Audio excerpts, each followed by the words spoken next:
Again, welcome. I'm Daniel Garcia, the Manager of Graduate Program Administration at FCAD. That's short for the Faculty Communication and Design.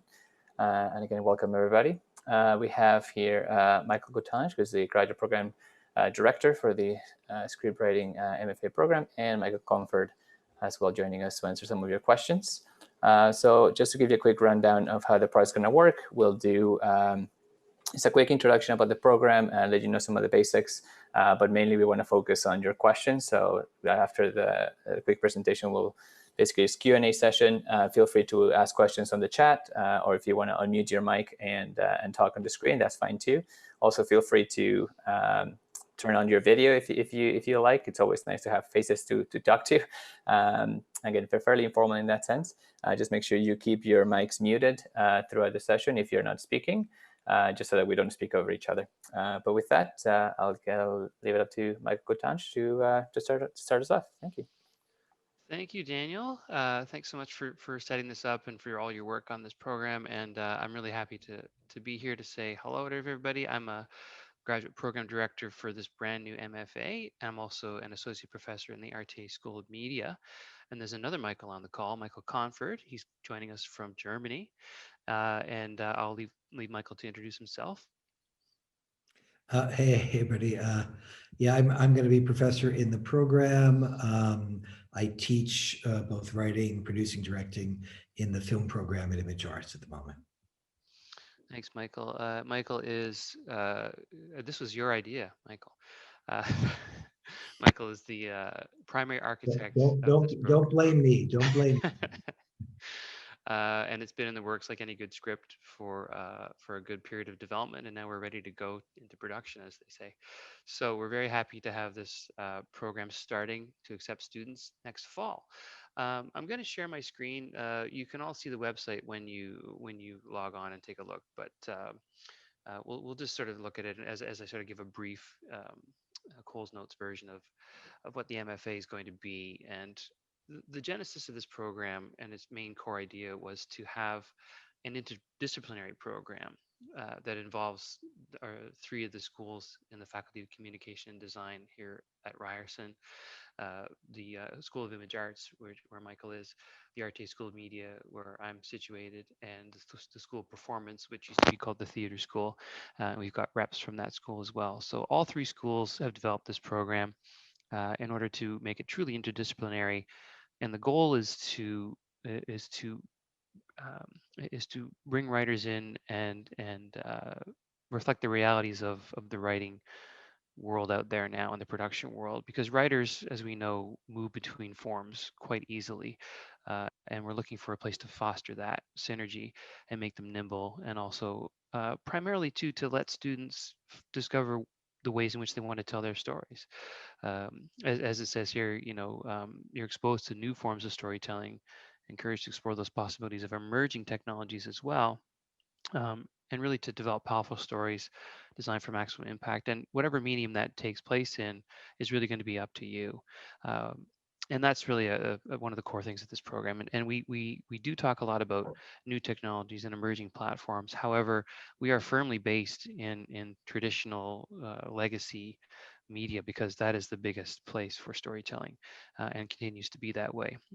Probably never more so than now, really, with streaming services and things like that. So yeah, so we have a strong footing, a very great legacy in traditional media, and we have lots of great brains around the table who will be ushering us into writing for new platforms as well. Sorry, I can't speak today.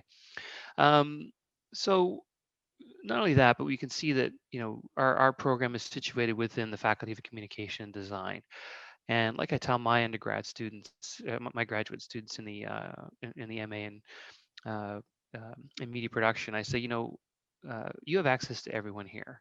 So if you apply to this program and you get in, sure, you'll work with us in the MFA, but we also can plug into so many other places in FCAT. We've got lots of zone learning happening. We've got lots of, like I say, minds around the table who can help you develop your projects and not only find your creative voice, but develop your creative voice as well. So we can look at curriculum and courses. You can get a chance when you look at that on your own. But the primary sort of thing I want to say is, the MFA is an MFA, and that means it's a 2-year program. It's 5 semesters. Unlike a 1-year master's, this is uh, more disciplined than that, more intense than that, and you will come out with a major piece of writing that you will develop over the course of your 2 years in the program. And that script can be based in any of the media that we are working in, stage, screen, television, streaming, video, or emerging platforms. We've got Dr. Chris Alexander, who's on our committee for developing curriculum and also the program, and he's lending his brain to this. And he's a gaming professor. He teaches writing for games and things like that. So that may not be a major draw, but it's going to be something we're going to look at. We're going to look at all these different disciplines, different platforms, so that when you graduate from this program, you can walk into a development room and say, yeah, I can do that. Yeah, I can do that. I know what that means. And you may not have written your primary um, script in that particular area, but we will walk you through all the platforms that we're familiar with. Um, in your first year, you'll be taking master's level courses in elements of storytelling, and we've got a great course called script analysis. And we believe that in the script writing and story design world, analyzing scripts is also a big asset. It's a great way to learn. It's also a great way to augment careers, because we know that as writers, in between gigs, we're often story editing, consulting, sometimes even getting roles as gatekeepers out there.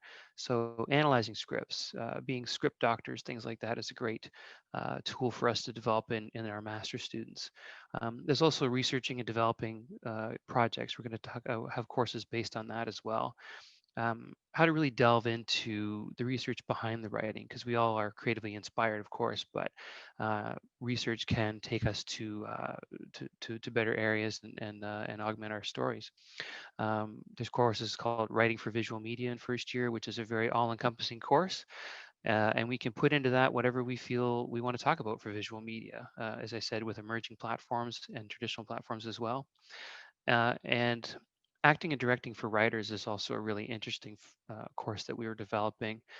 And if you've, like me, if you've taken a course in acting as a writer, you'll know how beneficial that is to crafting scenes and to working with writers and learning the storytelling process from that angle as well, not only on stage, but for screen and other areas as well. So we're really excited to have that capability. We're working with the School of Performance to see how much. Actually, we are working very heavily with them about having performers come and work with our writers in the MFA to help their scripts come to life. And then we have graduate program writing seminars in year 2. We look at contemporary practices and script writing, which is really what's the cutting edge out there, what's happening in the industry. Lots of opportunity for guest speakers to come in. We're very connected to the industry, all of us, and that's Ryerson's strength. Really, is we started off years ago as a polytech, and most professors who began with this school and this university taught what they did for a living. And that's still the case with Michael, with myself, with our colleagues in performance. We are working out there in the industry on an almost daily basis. So we're very well connected. We don't just talk about writing, we do it. And that's such a huge asset. And that, along with that, comes great connections in the industry. So we will be bringing in people out there who will lend their expertise to the course beyond the faculty cohort. Contemporary practices in in storytelling is I just talked about that, and of course we're going to have a course, business of storytelling, business of script writing and story design, which will also bring in guest speakers. But it will talk about how to get out there and work in the industry from a business perspective, because even though our core here is to dazzle audiences and to get our stories out, it is a business at the end of the day, and we're going to get people to come in and talk about how that happens, not just in Canada, but internationally. And that model evolves so rapidly now. So we're going to be on the forefront of that in our courses and make that a key component of the second year. And all through this, you'll be developing your thesis through our thesis project development courses. You'll, of course, be working with a main supervisor throughout that period. And one of my jobs will be to make sure that we're pairing incoming students with supervisors, which is always an exciting process and can really bring your stories to life and with that kind of collaboration. And as you look at the website, you'll see that that is a key component of this program, is collaboration, not just with your supervisor, but with other students in the program.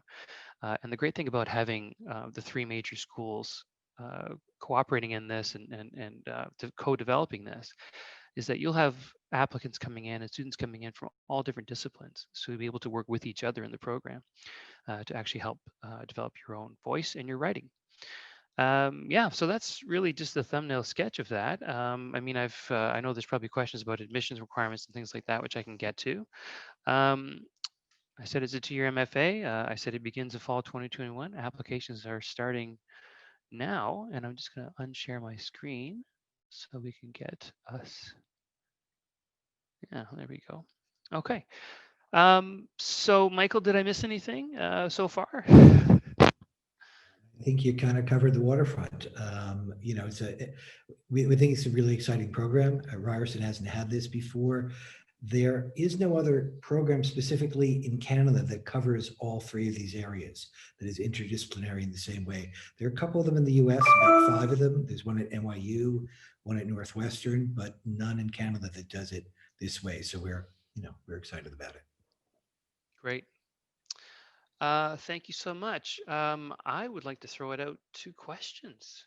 Who would like to? Do I see Jenny Hacker? I do see Jenny Hacker. Hello. Sorry, I'm like romper room. I'm calling out names of people I see. Nice to see you. Does anyone have a question for Michael and Daniel and myself about the program?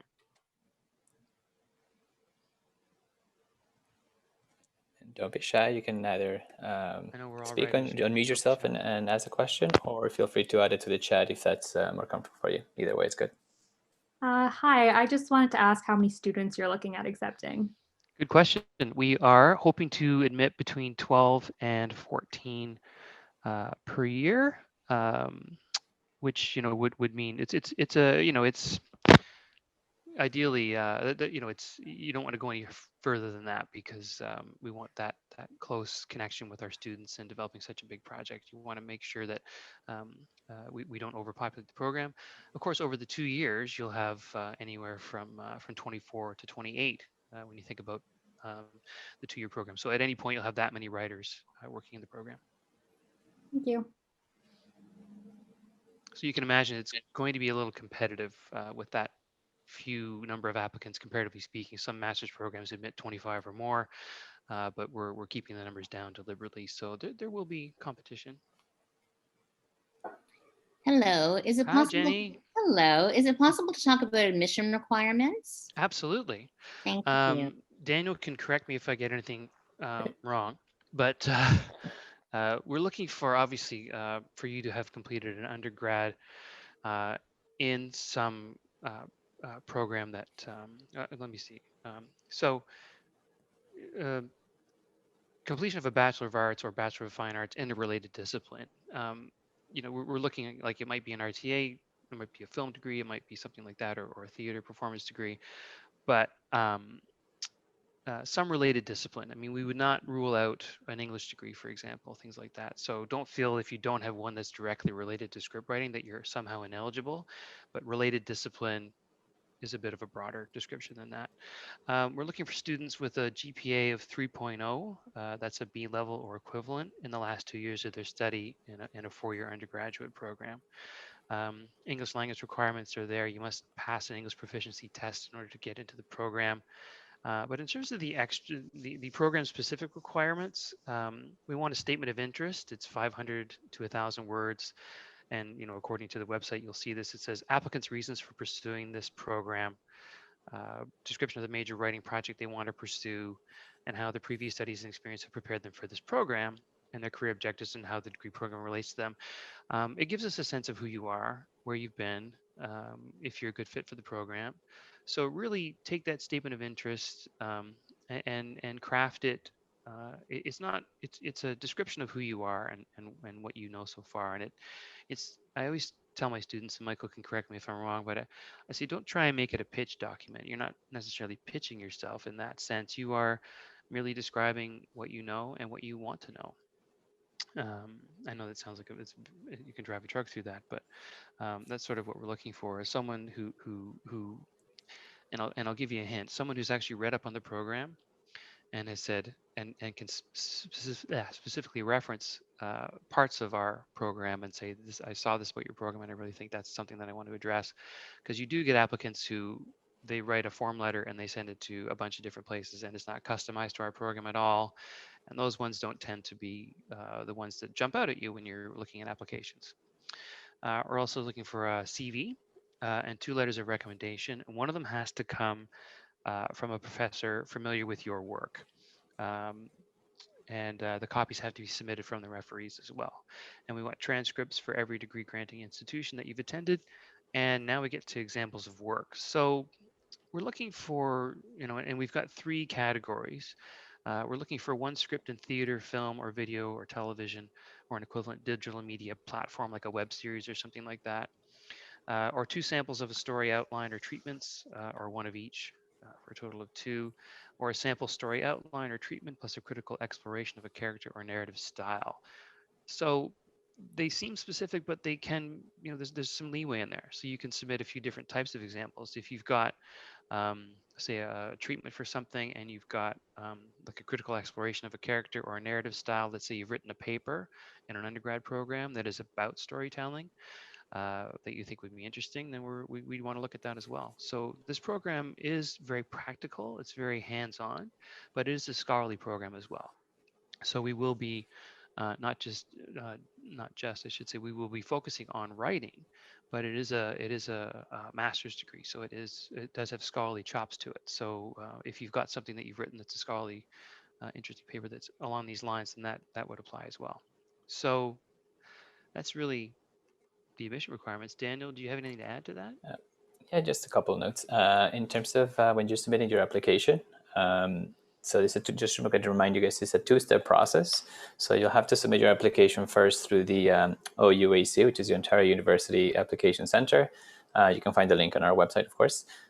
Once you submit there, you'll be able to enter your personal information, contact information, and then there's also a section to, there will also be a section to select a specialization. That's just for us to sort of know, for the program to know what kind of areas you're interested in, and you'll see that listed in a drop-down menu once you go to the application.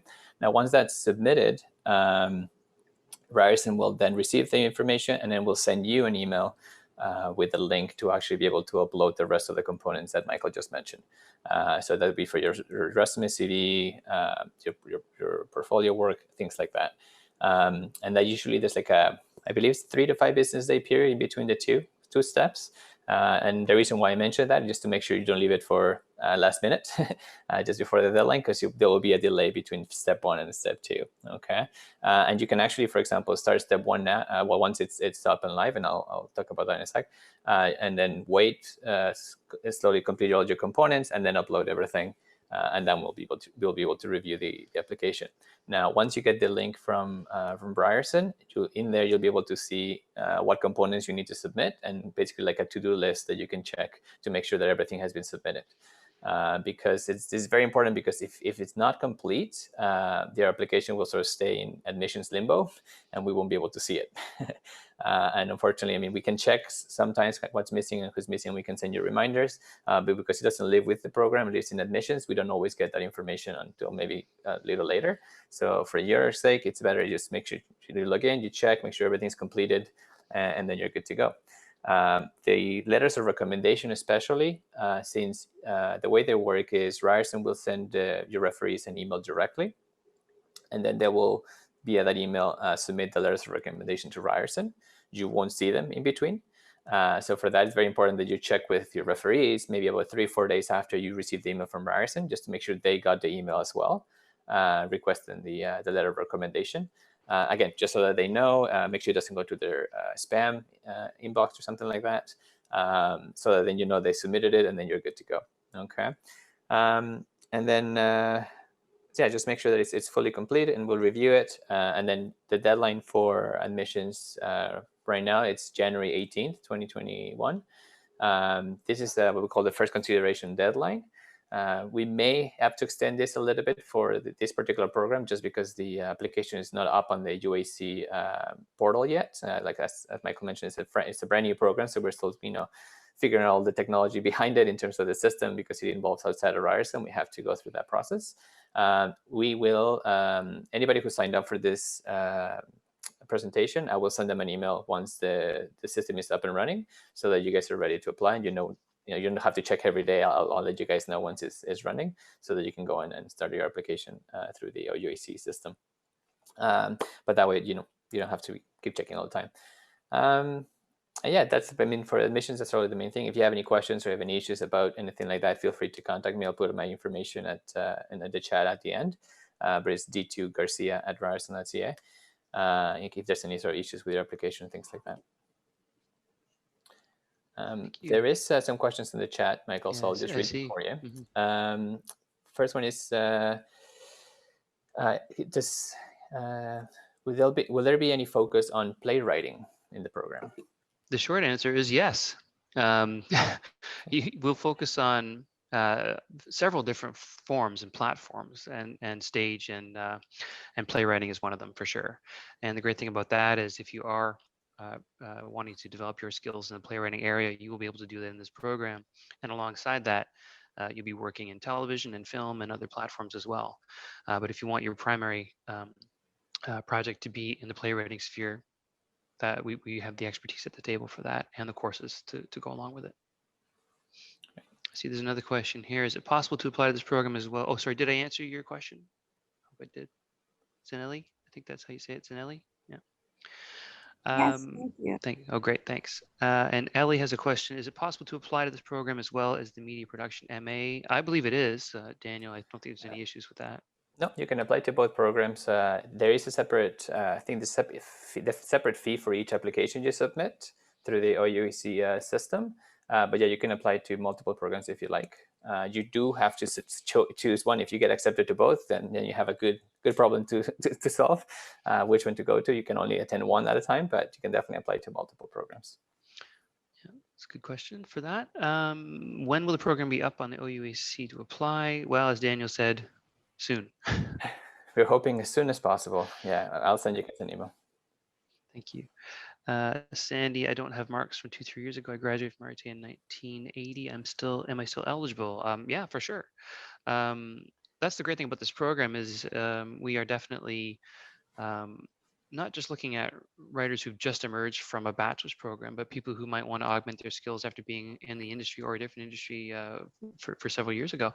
So yeah, just contact our Ryerson, grab your transcripts and put them in your application. Yeah, okay. Well, my problem is I don't know that my instructors are still alive. Oh, for references. With respect Good point. I mean, I have letters of reference. They wrote me back in wherever. Yeah.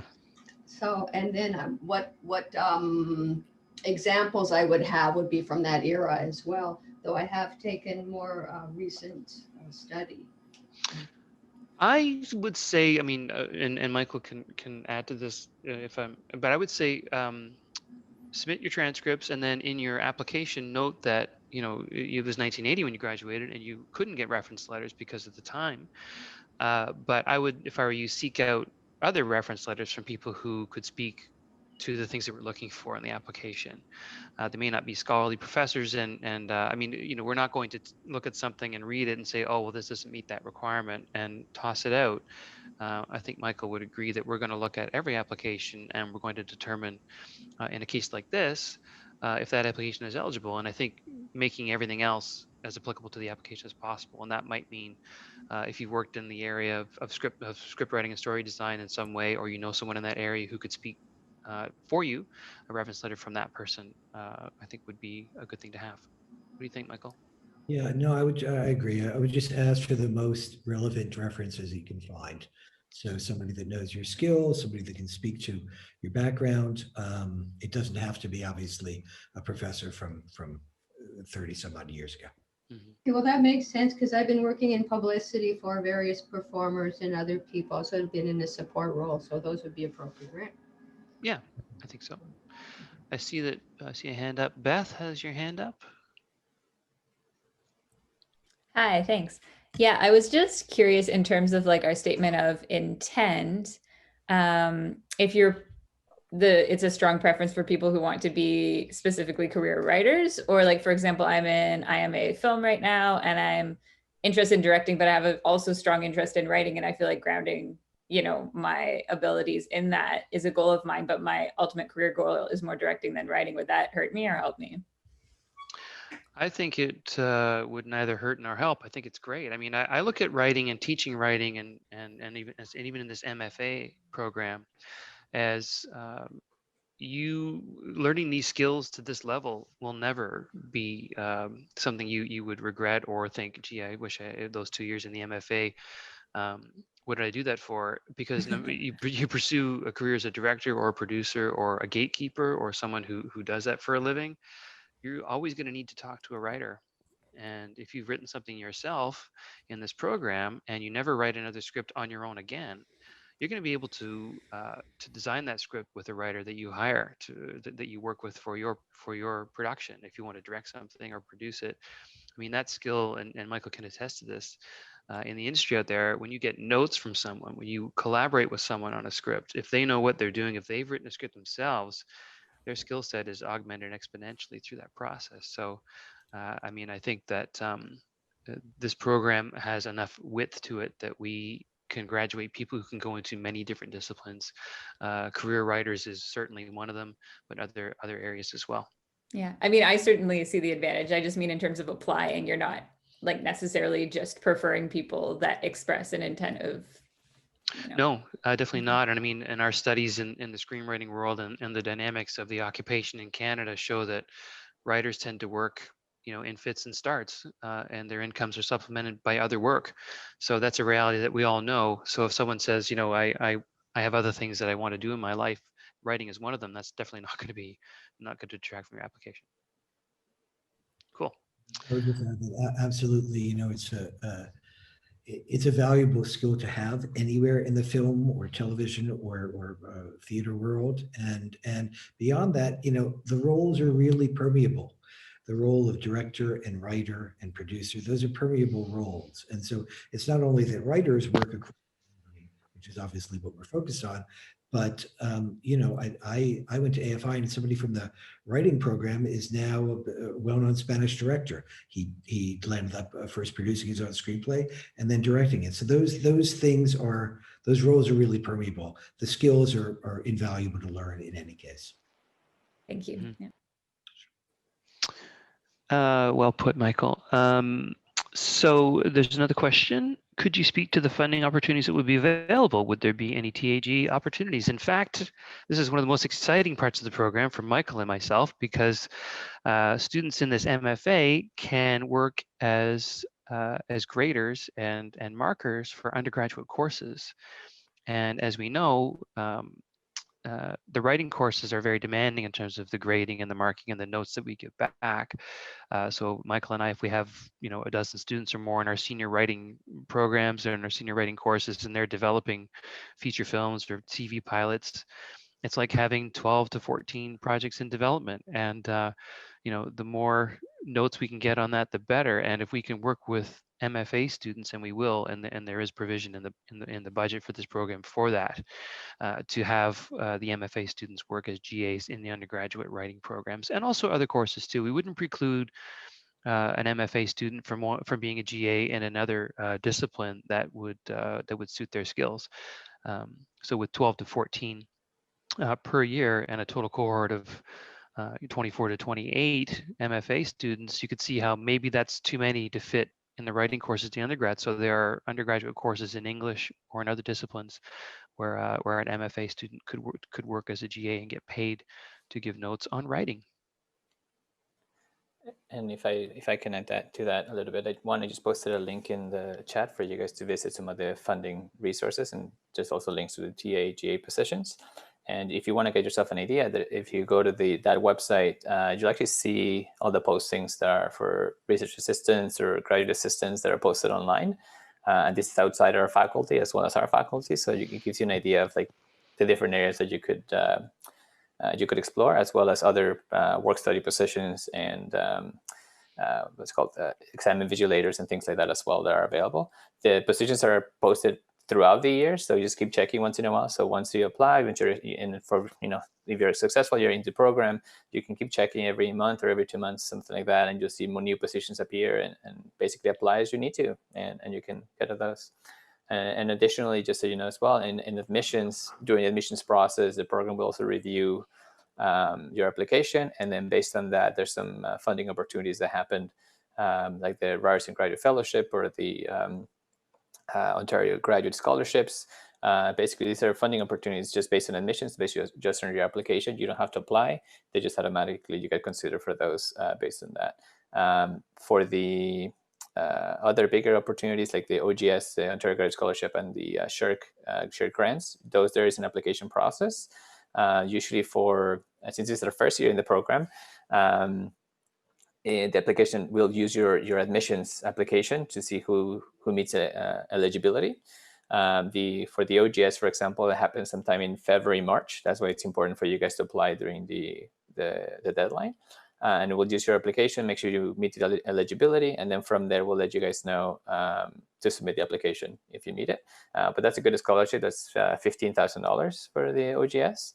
And then for the other one, for the SHIRT, that's $17,500. For that one, usually you would apply, once you're in the program in your first year, you'll apply for your second year of the program. And that usually happens in December. But again, we'll notify you of all these deadlines once they come along. And then the link I put on the chat also has a list of other scholarships and funding opportunities you could qualify for. Those are more like university wide. That's why they're on a separate link. Great, thank you, Daniel. I see another question in the chat from Yasmin. Would a short film qualify as one of our examples of work? I would say yes, it would. Short answer there. Short answer for a short film.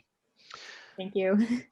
Sure. It's funny because a lot of writers, and I spoke to Alex Levine, who's a writer on Orphan Black, and he got his start writing short films. He was a lawyer to start with, and he wanted to get into the creative side, and he used his contacts from his entertainment law background, and he wrote a script, and he got someone to direct it, and he showcased that as a piece of his work, and that's how he got started. Any other questions for now? You can all see what the program will cost in terms of tuition and things like that. We're happy to see, even though tuition can be taxing for people applying, that we managed to keep the cost relatively down relatively to other programs. So we fought hard for that, Michael, and I think that's a good thing. The great thing about our program is that we don't demand a lot of facilities and things like that. We have great facilities at Ryerson when we get back there to do story rooms and things like that. We have lots of great spaces to do it. We have good technology, obviously, with what we're doing online. I'll speak to that in a second. But we also have, the folks around the table are the main resource. And one of the things we're looking at doing is having a writer in residence or writers in residence throughout the program, year by year, perhaps even semester by semester, from the various disciplines that we are teaching. So we're getting excited about that. And there are a lot of people out there in the industry who are working career writers, showrunners, filmmakers, who are very interested in becoming writers in residence. We can't announce any of that yet because we don't have anybody firmed up. But imagine having someone of that level coming into our classes and perhaps having interactions with you with your script. It just enhances not just your network, but also the perspectives on your writing. So a program like this really attracts that kind of interest from the professional creative people out there. So we're really excited about that. And as far as technology goes online, I mean, we're hoping that things will not be online by next fall, but nobody knows the answer to that. But I think we're well positioned in our university and in our particular faculty, FCAD, to handle online interactions really well. My kids go to Guelph. They're not having such a great time there. Great school, but it's not a media school. We are a media school, and we have people who get completely jazzed by how well they pull off a Zoom call. So that has been something that we've had feedback from students, even though it's not the ideal to be online with courses. They're saying that, you know, things are really working well. We get to see lots of great um, video and great slides and great interactions with our profs through the platforms that we've created. And there's lots of great support for making it as interesting as it can be when we're not in the same room. So, yeah. Any other questions? We've got Beth's got her hand up. Yes. Oh, just, I don't know if this is too off topic, but I was just chatting with like Leah Langworthy, who teaches in some of the screenwriting classes yesterday. And she was kind of talking about, because she's American, her difference that she found in the US, that screenwriting was very like compartmentalized from TV and from theater and but she found that in Canada, that's not the case. And I was wondering if you wanted to speak a little bit more to that difference between like Canada and the States, or potentially Europe, because I know, Michael, you're in Germany right now, so you obviously work in Europe as well. I mean, I can jump on that. Yeah. You know, yes and no. I think that Leah's in LA. She spent a lot of time in LA, and LA tends to be a fairly compartmentalized place. But even in that situation, you know, I can think of a bunch of writers that move across film and TV and theater. There's a guy who just got Frank. He's done feature films, and he's just done this Netflix series, The Queen's Gambit, and he did Godless. You know, people move across these lines all the time, actually. And it's really about what the project is calling to be. You know, a project may work best as a limited miniseries. It may work best as a feature, it may work best as a stage play. I think that having that, as Michael said, nimbleness and ability to move across those lines is really important. You know, kind of the smaller. So I guess, you know, there's a smaller pool here. So there is more flexibility in some ways. Somebody who graduated from the film program, Jordan Tannehill, has gone on to do a bunch of great work in theater. And his work, you know, his undergrad degree was for image arts film. So, you know, there's certainly lots of examples in that direction also. And Anna Magoyan, who teaches, you know, and probably will, I'm sure, be putting his foot into this program as well. He, you know, his work has been in film, it's been in theater, he's done opera. So yeah, I'm dancing around your question without answering it. No, it's very appealing. Thank you very much. Right. Yeah, and that's true. I mean, there is that compartmentalization in Hollywood and LA. And having worked at a company years ago that had an LA office, and we would send writers, the writers that we work with up here in Canada would get attention down there, and they would take meetings in LA, and they would pitch their series or their film. And then in the meeting, one writer told me, the exec said, well, this might be better as a TV series. And the writer said, well, I've got 4 of those under my belt as well. And they were like, oh, so, I mean, it's always, they may try to compartmentalize because it might be what they do down there, but I think writing is writing. And as Michael said, that's a decision that an agent might make. Great to have that as your, you know, if you get work out of it. But if you're writing on a gig and then it ends because of the contract type work, and you think, I want to explore this idea for theater, then if your TV series job ends or goes on hiatus for 6 to 8 months, you work on your play, and that's a good thing.